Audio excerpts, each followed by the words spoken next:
dans le nouveau Grand Palais. Enfin, c'est pas le nouveau Grand Palais, c'est comment on pourrait dire, le Grand Palais éphémère qui s'inaugure aujourd'hui avec des expositions d'œuvres qui sont vraiment magnifiques.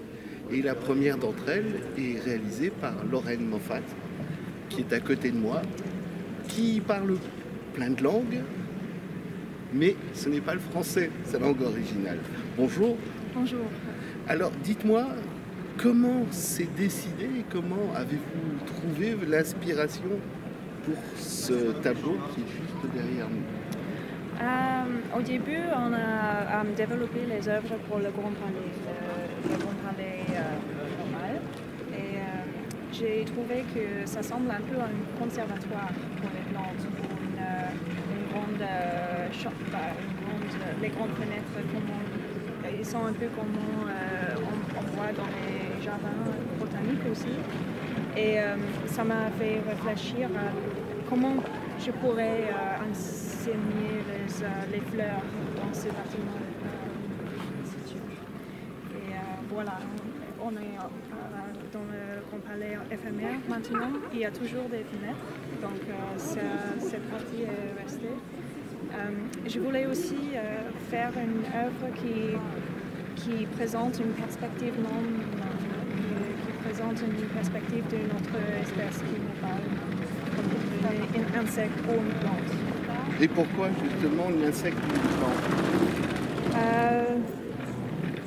Ça fait partie d'une série d'œuvres que je fais en ce moment qui parle un peu des connexions avec d'autres espèces et d'autres nœuds dans les écosystèmes dans lesquels on participe et non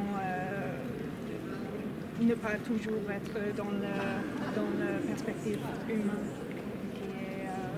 qui est un peu centrée sur nos désirs et nos affaires et qu'on oublie un peu qu'on est animal et on est connecté avec d'autres espèces.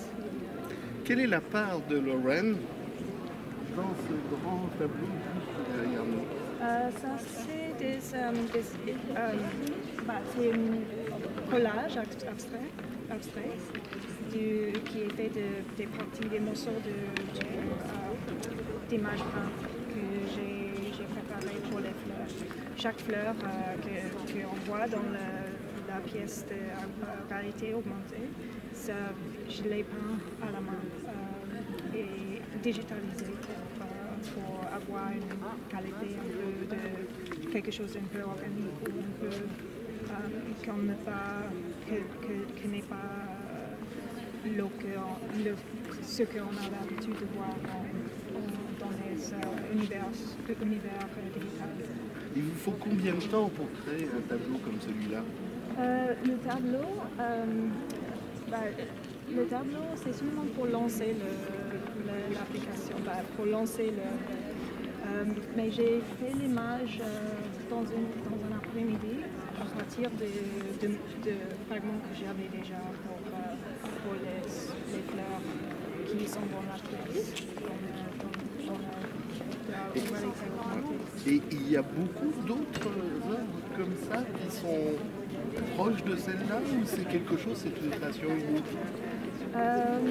Non, pas exactement la même chose. Je trouve que l'œuvre de Gobelin, ça partage un peu d'intérêt, de thématique, mais l'esthétique est très différente entre l'œuvre de moi-même et l'œuvre de Gobelin et Livre aussi. Il y en a, je ne sais pas combien d'ailleurs, il y en a une douzaine je crois. Une quinzaine.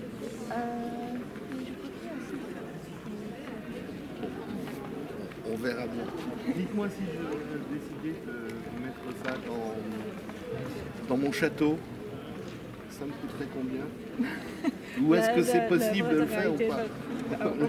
On peut le faire simplement en réalité virtuelle, donc un peu plus petit ou...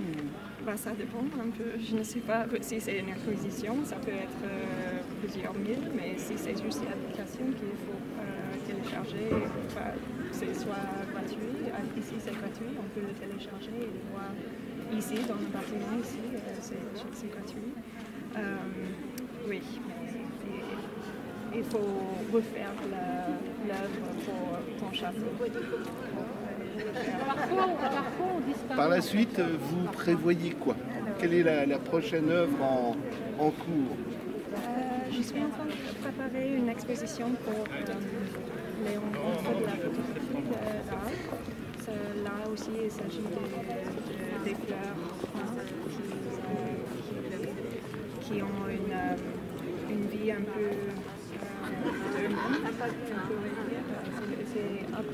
c'est un peu similaire avec celui-là, mais il y a beaucoup plus de fidélité vu que c'est une image. Ce n'est pas une application